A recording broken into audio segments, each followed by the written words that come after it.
High above the blue chip city's Seven Hills lies one of the West's favorite entertainment centers, Western Bowl, where in January, the Honkey Classic began another year of competitive tournament bowling.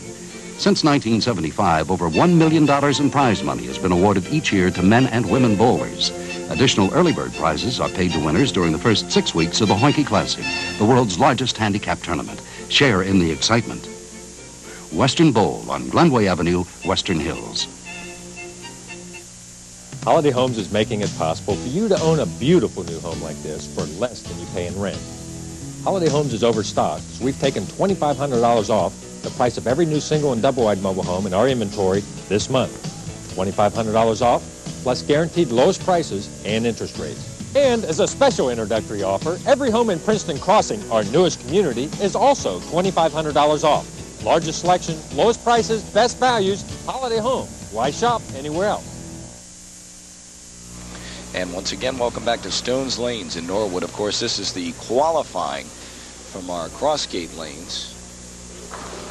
And we're glad to be back here. Our proprietor here at Stones Lanes is Tom Murphy. And from Crossgate, we have Jerry Bettinghouse and Bo Bettinghouse. And I always say the fine Bettinghouse houses, and they are fine. They really take care of their centers. They're nice, they're clean, and they're fun. Family sport, family atmosphere. And here's a guy who's been around for a long time with a big family of his own, Bob Brune. I'll tell you one thing you're going to see, too, out of Bob. You're going to see a guy have some fun today. He's going to cut up a little bit. He's shaking his head because it was actually, hopefully that's the worst shot he makes. Because he got up on his toe, and it really wasn't that good of a ball, but he got away with a strike to open the match, which will take a little pressure off. Well, we talked about this gentleman. We have seen him the last 3 consecutive weeks on our show, Tim Georg. And we have constantly referred to him, as we mentioned at the top of the broadcast, as he being the hot hand in town. Yet, he has not won on our King show. This might be his week. And, of course, he will have to defeat Dave Callery, who is our only repeat king of the year so far. And he's going for number 3 today. Tim Georg will try and pick up that 9-pin here in the first frame. Looks pretty good. Yeah, shouldn't be a problem. Got it. Any spares that are in the target area, in other words, we've talked about it before, Tommy, the ball only touches 4 pins, and that should be the 1, the 3, the 5, and the 9 for the right-hander. Any of the pins in those areas should be a very, very easy spare to make, involving about a 3-board move to the left with your feet, maybe 4 if you're a big hooker, but all of them very, very easy spares for these accomplished players. And the leaves going around the ball, Tommy. Doesn't look like his footing feels the best. Slipping a little bit again, falling off of his target, going around the ball, and this ball's going to deflect after it hits the head pin. Boom, 3-pin straight back, 6 into the channel with not enough, or the proper angle, I should say, to take the 10 out. If you remember, Tim was the bowler last week that had some footing problems here at Stones Lanes. I asked him afterwards. A bad position, I should say, to take this man down. Very, very simple. Look at his eyes. They're fixed on his target. Arm swing is perfectly parallel. Goes through his target very, very well. Now, not the big hook and ball. Yeah, he says that's his main belief in approaching this game. He says he wants accuracy and to go hand in hand with that, consistency. Well, the big hook and ball leaves very few 5-7s, and the player that throws a straight ball cannot afford to miss his target and or mishit the ball at all. 5-7 split. Oh, it's about a 3 out of 10 time you're going to make this. Maybe a little higher for this caliber of bowler, maybe 5 out of 10. But you have to glance the 5 to the right-hand side, slide it over to the left. Looks close. Beautiful. Nice pick up there by Bob Brune. That's how you do it, Bob. Thanks for the target. Take a look at it here. He's giving us a little school. Might as well take advantage of it on the replay. We're telling you how to make it. Just watch how to make it. Bank shot. 1 time. 7-pin, you're out of here. That's perfect. Yeah, only perfect. Get a shot of Bob. Good-looking gentleman for being 51 years old, particularly. Tim George's ball deflecting on the right-hand lane.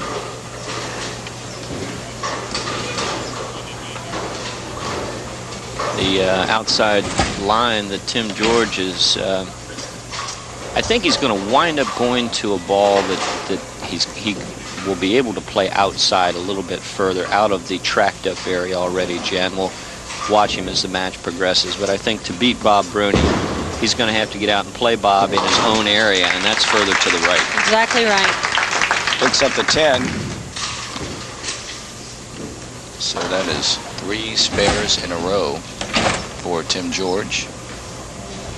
Bob Brune had strikes in the first 2 and spare of his own in the third. This week from Crossgate Lanes, Regina Pollard had a fine 675 series to win our $200 top spot. And you were in second place, isn't that right? That's correct.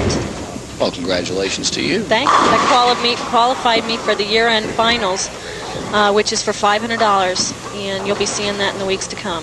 David, why is he continuing to lead that 10? The line he's chosen to play, Tommy, is allowing him to get to the pocket with regularity, but as you're seeing, it's not allowing him to carry out the 10-pin. In other words, the ball isn't quite finishing as strongly as it should or might. Joined today by Ben Cartwright, former TV star, and just slimmed down quite a bit, too. Yeah. I'd like to mention that we had such great response last week from Walt Sweeney, bringing the pair of Ford Escorts, that he brought them back this morning. In case of a 300 game, we have his and her Escorts sitting outside right now. Of course, it won't be this game, but we'll look further on into the day. Tim would like to take that home to his lovely wife, Len, and you know Bob Brune. You got to get past this guy, and I'll tell you what, right now, he's got the line. He's playing the lanes in the, let's say, least likely area to get him into trouble. I'm not saying he's going to throw up a prevent defense by any means, but he's in an area where he'll be able to just really go ahead and attack the lanes, and he's going to have the carry on his side because his angle looks very, very good right now. For some of you watching at home, we should note Bob Brune didn't start bowling until he was 26 years old out in Laughlin, Kramer's. So if you're at home watching our show and are thinking about getting involved in the sport of bowling, it is never too late, because Bob Brune is living proof you can come a long way in a very short amount of time. He's been qualifying for our show for 15 years. You know, Earl Anthony, I believe, Dave, maybe you know better than I do, Earl Anthony started at a late age, did he not? Yes, he did, but I don't know if it was quite that late. Yeah. He's got it on his sheet here. Every time he gets on the show, I rev him a little bit because we go back a long, long way. We bowled together and against each other, and a lot of times he's a strong competitor, has a lot of fun, but I always rev him how the fact that he's an older player and he's got it on his sheet, I am not a senior citizen. Yeah, well, Dave, I believe it was Not back yet. in 1983. He was your standby on the pre-king, if I'm not wrong. Yeah, he, as a matter of fact, I think it was 3 years ago, across the river, he bumped me off of making the show by 1 pin. He snapped up the final spot, and then he kind of came over and gave me a little screwdriver in the back, you know, I got you. Boy, Tim George just doesn't look like he's found the twist as of yet. He's not in his area. He's got to get into that hook area where the ball can roll off. A ball rolling off strongly is fine, but if it's being deflected by some oil pattern or oil-affected zone, you got to move or change equipment that'll roll through that zone, and Tim George is not doing that successfully right now.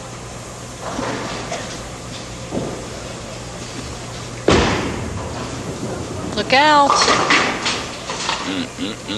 This is a nightmare come true so far for Tim George.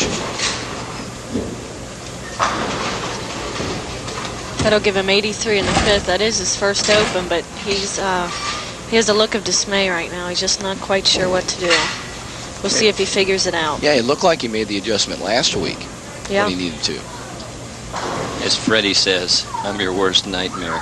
That's what Bob Brune's saying to Tim George right now. There you go, Timmy. And a nice round of applause. Matter of fact, gave himself a round of applause, maybe a round of relief. Thank you very much. But he really stays down, gets through this ball very sharply. Instead of going out further into a hooking zone, he's elected to keep the ball in, try to go with more accuracy and a little less of that heavier roll. He's going to go to what he feels is his strong point, and that's accuracy. He's going to try to play Bobby, hit for hit, and I don't think that's going to be a good decision on his part.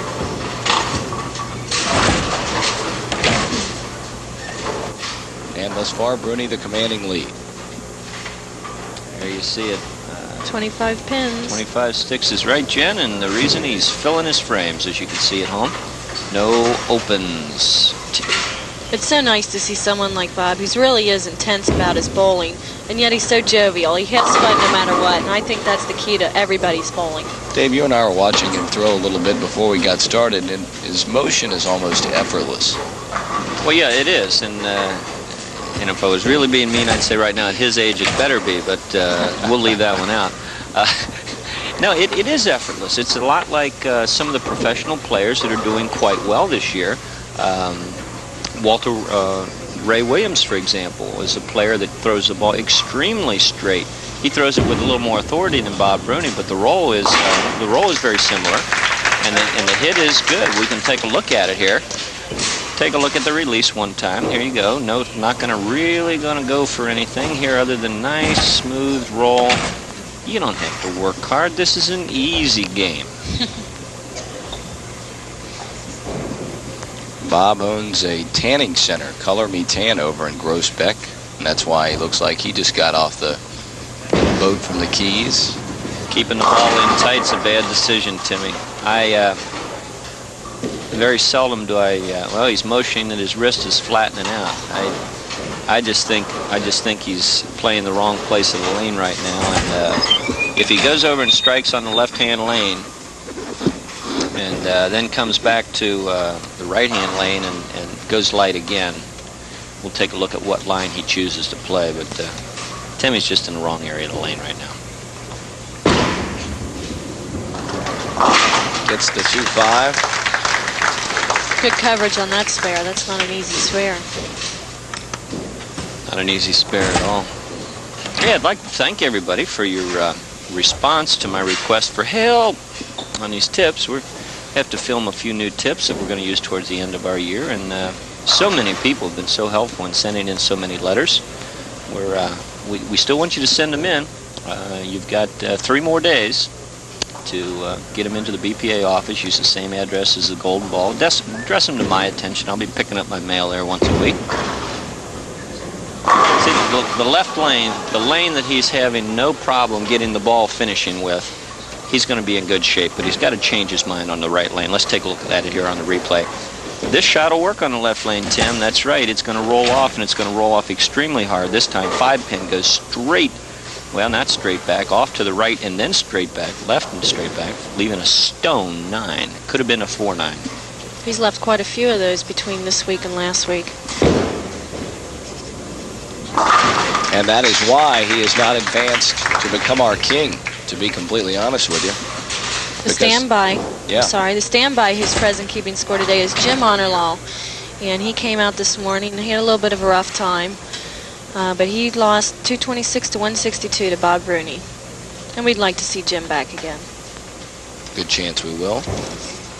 Qualifying next week's going on where? Holly Lanes, Glenn Schmidt's place out in Amelia. Oops. Nice little center. Boy, did he stick on that shot. You can, if we can pick it up here on the replay, you can watch him get up on his toe. Right there, he rears up, not what he's normally doing. This ball's going to go right through the beak, leaving the 310.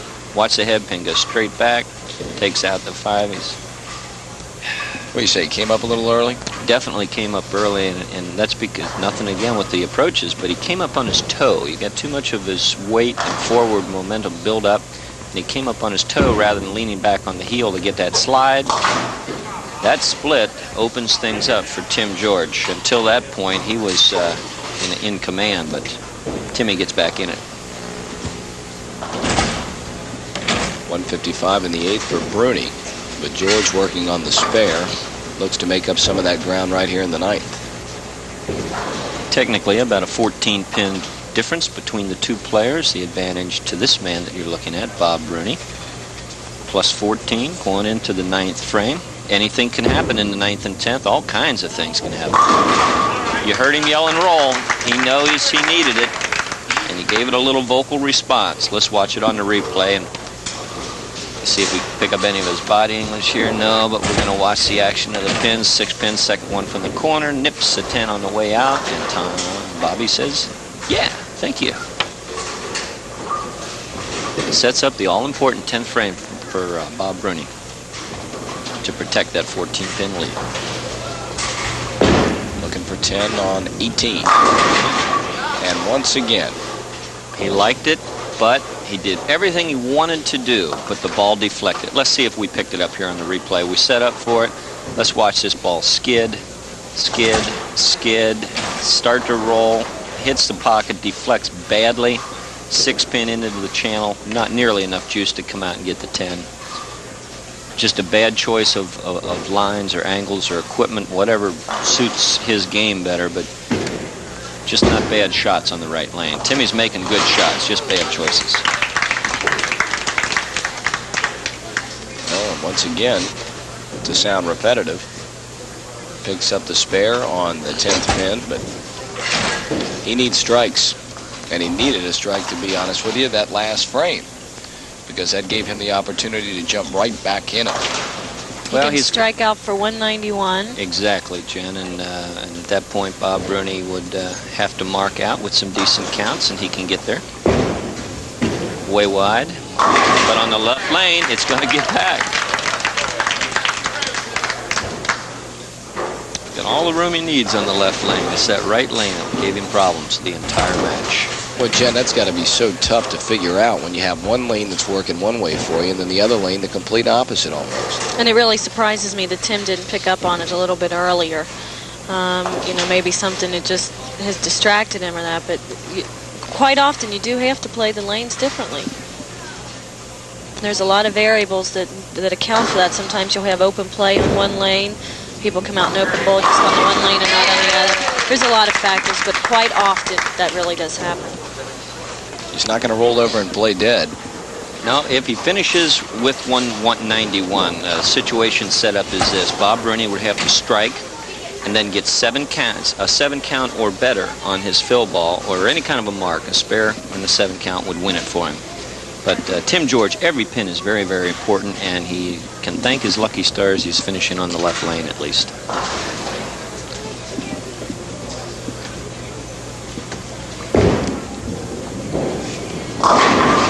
Yep, he sure can. So 191 for Tim George. Not the kind of numbers he's accustomed to posting. And may well be not the kind of numbers good enough to win in this match. But yes, of course, that all rides on the shoulders of this man, Bob Brune. Exactly. The situation is this, Tommy. Bob Brune needs any kind of a mark and a 7 count to win, but he's got to have this mark. Best kind of mark you can imagine. That's our winner.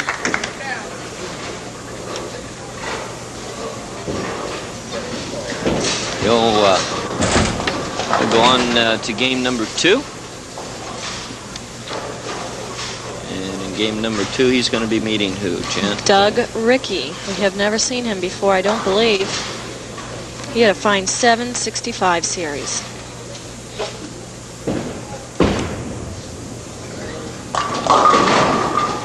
Head pin high. And he will try to finish off our first match with a spare. Pick up that 610 and move on. Out at Crossgate Lanes, the Benninghouse brothers, fine proprietors, wanted me to mention, and I've been up there, upstairs at Crossgate, they have pool tables there, and they serve great lunches, sandwiches, and what have you. And I've been up there, it's really nice, so come on out, bowl a couple games, and grab a sandwich. That's right, Bob Brune defeats Tim George 203 to 191.